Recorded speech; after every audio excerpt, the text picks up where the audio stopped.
Ito guys, mga lifestyle shoes tayo dito na parang ultra boost natin. Ganda.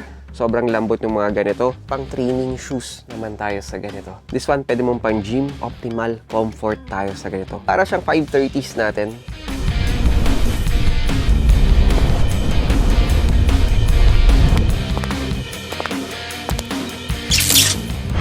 Quick update lang tayo guys. Umuulan tayo ng mga tig 2,000 pesos lang ng mga sapatos. Tara guys, simulan natin dito guys. So meron tayong mga, syempre, mga premium shoes tayo, mga Puma na naman tayo dito guys. This is the Soft Ride Wired 2. Ang ganito natin guys. Color gray tayo. So, ito guys, mga lifestyle shoes tayo dito. This one, pwede mong pang gym. Tapos, pwede mong pang forma. And even, pang walking. Sobrang lambot nito. All-day cushioning and comfort. Soft ride tayo na technology. Ibig sabihin, sobrang lambot nito. And magaan lang siya. This one guys, 2,095 pesos lang. 2,095 pesos. Sobrang below SRP tayo dito. And next, meron din tayo guys, yung Soft Ride Wired 2. Ganda rin na ganitong colorway, oh. Sheesh, white and black lang tayo. Ang linis.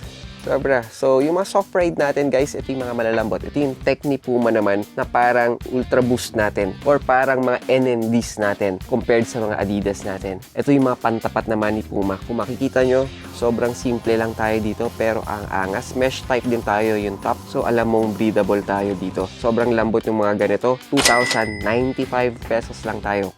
2,095 pesos. Sobrang mura na to. And meron din tayo dito guys yung Enzo 2 natin. This one, mga performance shoes natin. Yung mga ganito guys. Ganda, triple black naman tayo.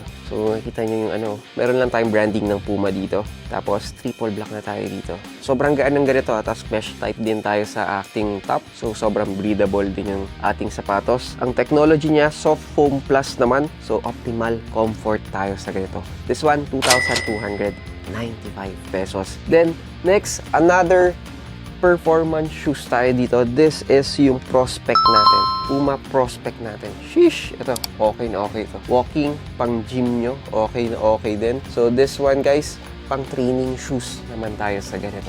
Ganda ng ganito. Sheesh! White, tapos meron lang tayong blue na mismong mga accent colors. Naalala ko dito yung parang mga NMDs natin. Pero, so far, panalo. Medyo magaan din siya guys. This one is 2,295 pesos lang. 2,295. Tapos si Puma, may counterpart naman siya. Panlaban siya sa mga chunky shoes na mga New Balance 530s natin.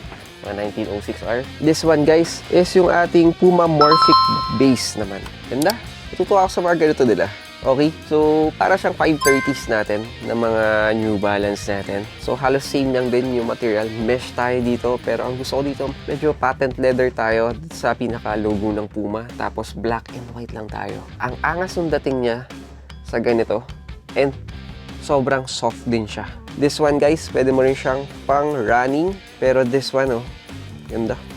Tuwa ako sa mga black and whites. Sobrang linis lang ng ganito natin. Para siyang 530s naman. So, this is 2,595 pesos. Sobrang below SRP tayo dito. Mga naka 50% off tayo dito. So, kung ayaw mo ng mabutas yung bulsa mo sa mga 530s, medyo mataas yung presyo niya. Ang SRP nyo nasa 6,900. Tapos ito guys, 2,595 pesos lang. Sobrang sulit ka na dito. So, yun lang guys. So, God is good all the time. See you on the next one.